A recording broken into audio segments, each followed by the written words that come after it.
নমস্কাৰ জীৱন চাৰণা বাস্তৱ চেনেলৰ অন্য এটা নতুন ভিডিঅ'লৈ সকলোকে মই এবাৰ পুনৰ স্বাগতম জনালোঁ। আজি আমি এই ভিডিঅ'ত আলোচনা কৰিম হিউমেন হেল্থ এণ্ড ডিজিজ নামৰ চেপ্টাৰটিৰ তোমালোকে গমে পাইছা থাম্বনেইল চাই ডিজিজ নামৰ চেপ্টাৰটিৰ 5 মাৰ্কছ কুৱেশ্যনবিলাক অৰ্থাৎ 5 মাৰ্কছৰ কেনেকুৱা ধৰণৰ কুৱেশ্যন হ'ব পাৰে এই চেপ্টাৰটিৰ পৰা তো সেনেকুৱা ধৰণৰ কুৱেশ্যনবিলাক আমি এই ভিডিঅ'ত ডিছকাছ কৰিম। যোৱাটো ভিডিঅ'ত আমি হিউমেন ৰিপ্ৰডাকশ্যন চেপ্টাৰটি চাইছিলোঁ, তোমালোকে চাই ল'বা, আমাৰ প্লেলিষ্ট ক্ৰিয়েট কৰা আছে। আৰু তাৰ উপৰিও আমি এটা কথা কৈছোঁ যে এইবিলাক কুৱেশ্যন কৰাৰ উপৰিও মই তোমালোকৰ একদম শেষৰ ফালে 200+ কুৱেশ্যনৰ 1 মাৰ্কছ কুৱেশ্যন তোমালোকক প্ৰভাইড কৰিম, য'ৰ পৰা তোমালোকৰ 1 মাৰ্কছ কুৱেশ্যনখিনি আহিব একদম ক্লিয়াৰ হৈ থকা। এতিয়া আমি 5 নম্বৰৰ কুৱেশ্যন কেনেকুৱা ধৰণে এৰাইজ হ'ব পাৰে সেইখিনি চাম।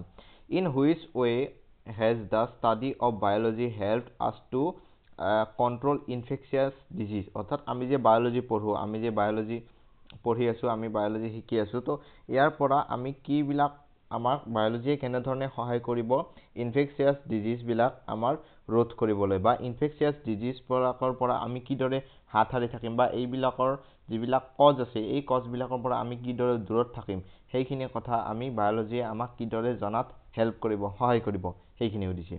দ্য এনচাৰত লিখিবা the study of biology has help us to discover harmful agents and factor. এতিয়া discover harmful agent and factor মানে তোমালোকে জানা যে ডিস্কভাৰ হাৰ্মফুল এজেণ্ট এণ্ড ফেক্টৰবিলাক মানে তোমালোকে জানা যে টাইফয়েড হয় সালমনেলা টাইফিৰ পৰা। সালমনেলা টাইফিটো আমাৰ কোন কোন জেগাত থাকিব পাৰে, বা কি ধৰণৰ খাদ্য বা কি ধৰণৰ কণ্টামিনেটেড ফুড, তাৰপিছত ৱাটাৰ, এইবিলাকৰ পৰা সালমনেলা টাইফি আমাৰ স্মল ইণ্টেষ্টাইনত এণ্টাৰ হ'ব পাৰে। তো এইবিলাক কথা আমি বায়'লজিয়ে আমাক ইয়াৰ পৰা জনাৰ পৰা সহায় কৰে। আৰু এইবিলাকৰ পৰা যদি আমি আঁতৰি থাকোঁ, আমি যদি পানীটো চাফা খাওঁ বা পানীটো ভাল খাওঁ, খাদ্যটো আমাৰ বেয়া নহয়, তেতিয়া আমাৰ সালমনেলা টাইফি বডিত এণ্টাৰ নকৰিব, তেতিয়া আমি টাইফয়েড ৰোগৰ পৰা আমি হাত সাৰি থাকিব পাৰিম। এইবিলাক কথা আমাৰ বায়'লজিত ডিছকাছ কৰা হয়। এতিয়া understand the causes of infection and disease, মই এইটো পইণ্ট এক্সপ্লেইন কৰিলোঁ। Observe the science and symptoms, অৰ্থাৎ চাইন্স এণ্ড চিমটমবিলাক ধৰা তোমালোকৰ ৰাইনো ভাইৰাছ যিটো আমাৰ কমন কল্ড আছে, এই কমন কল্ডৰ ক্ষেত্ৰত আমি জানো যে আমাৰ জ্বৰ হয়, আমাৰ চৰ্দি হোৱা বুলি কয়। তো এনেকুৱা ধৰণৰ চিমটমছবিলাক আমাৰ ড্ৰপলেটছ আহে, চৰ্দি জুখাম, এইবিলাকৰ পৰা তোমালোকৰ চিমটমছবিলাক তোমালোকে গম পোৱা। যে ইন্ট্ৰডিউচিং এ স্পেচিফিক ডায়েগনষ্টিক টেষ্ট মানে হৈছে বেমাৰটো ধৰা পেলোৱা প্ৰচেছটোকে আমাৰ ডায়েগনচিছ কৰা বুলি কয়। বেচিকেলি চিকিৎসকবিলাকে ডায়েগনচিছ কৰে কোনো এটা বিশেষ পাৰ্টিকুলাৰ বেমাৰৰ। এতিয়া যেনেকৈ ধৰক সালমনেলা টাইফি ধৰা পেলাবলৈ ধৰা উইডাল টেষ্ট কৰা হয়, বা পেটৰ ভিতৰত আমাৰ কিছুমান অৰ্গেনবিলাকৰ শ্বেপ, চাইজ, কালাৰ চব ঠিকে আছে নে নাই সেইবিলাক কৰা হয়, আমাৰ ছ'ন'গ্ৰাফিটো এনেকুৱা ধৰণৰ বহুত কথা তোমালোকৰ ইয়াতে থাকে। বা এক্সৰে দ্বাৰা আমাৰ চোৱা হয় যে হাড়বিলাকত ঠিকে আছে নে নাই। গতিকে এইবিলাক হৈছে কিছুমান বেমাৰৰ diagnosis test. How does the transmission of each of the following disease take place, অৰ্থাৎ তলত দিয়া আছে ডিজিজ কেইটামানৰ নাম আৰু সেইবিলাকৰ কেনেকৈ ট্ৰান্সমিট হ'ব পাৰে সেইখিনি আমাৰ কোৱা হৈছে। যে পোনপ্ৰথমে তোমালোকে চাবা, মই এই ইমেজখন অলপ আগুৱাই নিব লাগিব, ঠিক আছে। How does the transmission take place, অৰ্থাৎ এম'ইবয়চিছ মানে হৈছে through the faecal oral route, অৰ্থাৎ এম'ইবয়চিছ মানে হৈছে তোমালোকৰ যিটো আমাৰ লুজ মোচন হয় বহুত ক্ষেত্ৰত এইটো প্ৰভাৱৰ পৰা। এটা মেলেৰিয়া যদি আমি চাবলৈ যাওঁ, through the bite of female anopheles mosquito, অৰ্থাৎ হিম'জইন নামৰ এটা টক্সিক ছাবষ্টেঞ্চ আমাৰ হয়। পোনপ্ৰথমে এইটো RBCত আমাক এটেক কৰে, অৰ্থাৎ ব্লাড, আৰু 2-3 দিনৰ মূৰে আমাৰ জ্বৰ উঠি থাকে। এইবিলাক হৈছে মেলেৰিয়াৰ চিমটছিছ। প্ৰটোজোৱান এটা আমাৰ এটেক কৰে। গতিকে এছকাৰিছ মানে তোমালোকে জানা through taking contaminated food and water. তাৰপিছত তোমালোকৰ হৈছে নিমনিয়া হৈছে droplets from sputum of the patient, অৰ্থাৎ কি কোৱা হৈছে এইবিলাক আমাৰ চৰ্দি জোখামৰ আমাৰ যিবিলাক ড্ৰপলেটছ থাকে, সেই ড্ৰপলেটছবিলাক যদি আমাৰ পেচেণ্ট বেলেগ যদি মানুহৰ পৰা, আমাৰ নাকৰ পৰাই হওক বা সেনেকুৱাত যদি আমি মুখৰ কথা ক'লে যেতিয়া আমাৰ চিটিকিব ড্ৰপলেটছবিলাক, তেতিয়া আমাৰ তেনেকুৱা ধৰণৰ চিমটমছবিলাকৰ পৰা আমাৰ সুস্থ মানুহৰ দেহত এইবিলাকে এণ্টাৰ কৰে। এতিয়া আমাৰ next question, do you think that friends can influence one take alcohol? অৰ্থাৎ এইটো এটা কথা কোৱা হৈছে যে ধৰা এটা তোমাৰ ফ্ৰেণ্ডে ইনফ্লুৱেঞ্চ হৈছে টেকিং ড্ৰাগছ এণ্ড এলকহল লোৱাৰ কাৰণে তোমালোকে ইনফ্লুৱেঞ্চ হৈছে বা তেওঁ এইবিলাক লোৱা আৰম্ভ কৰিছে, তো তুমি কেনেদৰে তেওঁক প্ৰটেক্ট কৰিবা, হাৰ বা হিমচেল্ফ? অৰ্থাৎ বেচিকেলি দেখা যায় যে আজিকালি বহুত কম বয়সৰ পৰাই আমাৰ এইবিলাকৰ আমাৰ প্ৰভাৱটো আছে, যদিও এইবিলাকৰ পৰা বহুত দূৰত থাকিব লাগে, এইবিলাকৰ পৰা বহুত ডিষ্টেঞ্চ এটা মেইনটেইন কৰি ৰাখিব লাগে, যদিও আমি বিভিন্ন ক্ষেত্ৰত দেখা পাওঁ যে বহুত সৰু সৰু ল'ৰা ছোৱালীও এইবিলাকৰ মায়াজালত বন্দী হৈছে। গতিকে এইবিলাকৰ পৰা আমি কিদৰে আঁতৰিম? এইবিলাকক আঁতৰা আমাৰ 1 নম্বৰ পইণ্ট হৈছে reminding oneself of the disastrous effect of alcohol and drugs. অৰ্থাৎ এইবিলাকৰ যিটো আমাৰ ভয়াৱহতা আছে, অৰ্থাৎ ড্ৰাগছ এলকহল খোৱা মানুহৰ কি হয় মানে ইমানে বেছি মানে এইটো এটা নিচা টাইপৰ হৈ যায়, আৰু এই নিচাটোৰ পিছত আমাৰ গৈ গৈ মানে তোমালোকৰ লিভাৰ ধ্বংস হয় বা কিছু কিছু ক্ষেত্ৰত কিডনিত এফেক্ট কৰে, তো বহুত আমাৰ ভিতৰৰ ইণ্টাৰনেল অৰ্গেনবিলাক লাহে লাহে ডেমেজ হ'বলৈ ধৰে। অৰ্থাৎ এইবিলাক এলকহল ব্লাডত পৰিমাণটো বহুত বেছি বাঢ়ি যায়। গতিকে এইবিলাক আমাৰ চিমটমছ দেখা পায়, আৰু তোমালোকেও হয়তো তোমালোকৰ আশে পাশেও সেনেকুৱা ধৰণৰ ব্যক্তি লগ পাইছা বা দেখিছা তোমালোকে যে এনেকুৱা ধৰণৰ এলকহল এইবিলাক খোৱাৰ পৰা তেওঁলোকৰ মৃত্যু পৰ্যন্ত হৈছে। গতিকে এইবিলাকৰ আমাৰ ভয়াৱহতাটো তেওঁলোকক আমি পোনপ্ৰথমে ক'ব লাগিব। নেক্সট আমাৰ আছে যে ছিকিং মেডিকেল প্ৰফেশ্যনেল ইণ্টাৰভেনশ্যন। অৰ্থাৎ এইটো কোৱা হৈছে যে চেকিং কৰিব লাগিব যে মেডিকেল আমাৰ অথৰিটি বা মেডিকেল আমাৰ তোমালোকৰ ৰেজিষ্টাৰ্ড মেডিকেল ফেটাৰ্নিটিৰ পৰা আমি এইটো ডায়েগন'চিছ কৰিব লাগিব যে তেওঁ বডিটো কিমানখিনি ঠিক আছে বা কিমানখিনি তেওঁৰ এলকহল ব্লাডত জমা হৈছে বা তেওঁৰ অৰ্গেনবিলাক ঠিক ঠাক আছেনে নাই।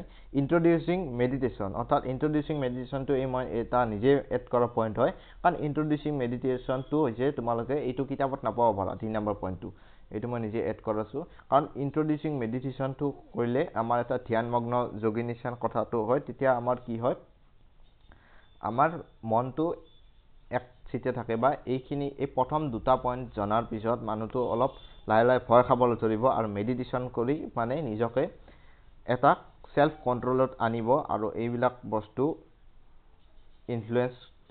বস্তুৰ পৰা ইনফ্লুৱেঞ্চটো কমকৈ হ'ব বা এইবিলাক বস্তু আমাৰ কনজিউম কৰা কমাই দিব। অৰ্থাৎ মেডিটেশ্যনটো এই কাৰণে কোৱা হৈছে যে মেডিটেশ্যনটো কাৰণ health is not the means of proper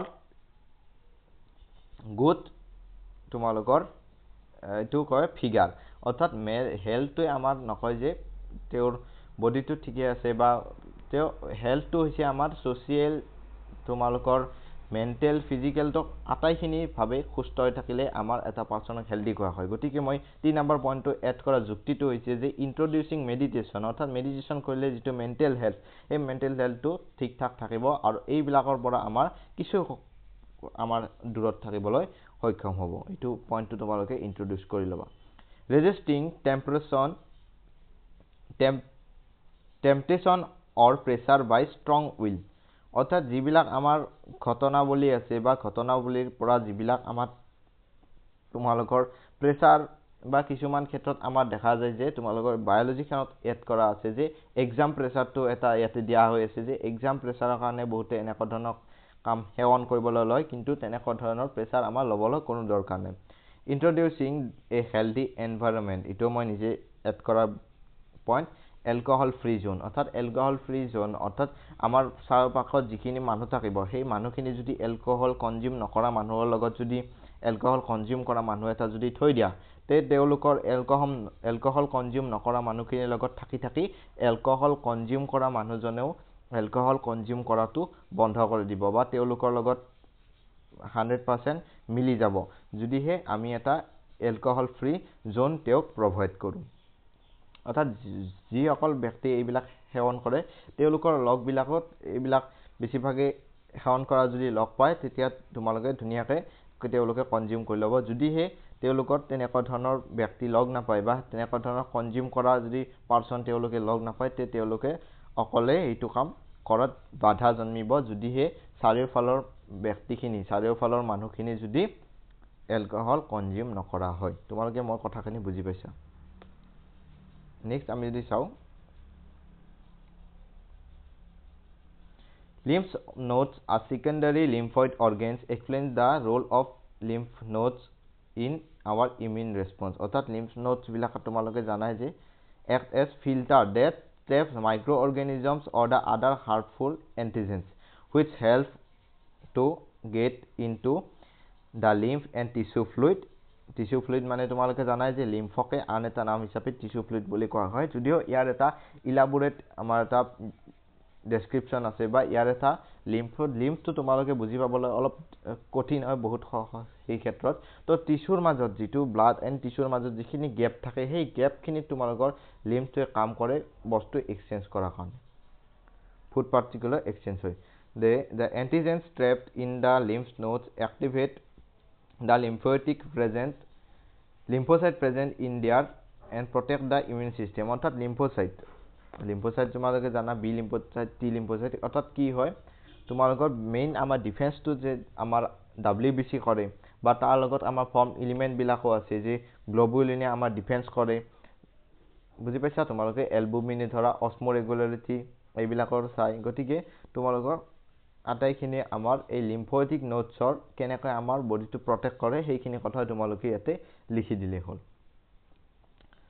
next আছে what does the term memory of immune system represent. অৰ্থাৎ memory of immune system represent ধৰা আমাৰ যেতিয়া এটা পোনপ্ৰথমে ধৰা আমাৰ যেতিয়া জ্বৰ হৈছিল, ধৰা জ্বৰ হোৱাৰ পিছত যিটো আমাৰ ৰাইনো ভাইৰাছ যিটো আমাৰ কমন কোল্ড বুলি কোৱা হয় সেইটো যেতিয়া আমাৰ বডিত পোনপ্ৰথমে বাৰৰ বাবে আমাৰ ইন্ট্ৰডিউচ হৈছিল বা বডিত পোনপ্ৰথমবাৰৰ বাবে এণ্টাৰ কৰিছিল, তেতিয়া আমাৰ বডিটোই তেনেকুৱা ধৰণৰ ভাইৰাছৰ লগত ফাইট কৰিব পৰা এবিলিটিটো নাছিল। কিন্তু পিছত কি হয় আমাৰ সেই বডিটোই সেই ভাইৰাছটো ভালকৈ চিনি লয় আৰু তাৰ বিপৰীতে এণ্টিবডিজ বনোৱা ষ্টাৰ্ট কৰি দিয়ে, আৰু তাৰ নেক্সট টাইম যেতিয়া সেই ভাইৰাছটো ৰাইনো ভাইৰাছটো যেতিয়া আমাৰ এণ্টাৰ কৰিব তেতিয়া আমাৰ বডিটোই একদম ষ্ট্ৰং এণ্টিবডি দ্বাৰা সেই ৰাইনো ভাইৰাছৰ যিখিনি আমাৰ কজেজ আছিল সেইখিনি আমাৰ ডেষ্ট্ৰয় কৰি দিব। এইখিনি কথাই আমি লিখিব লাগে।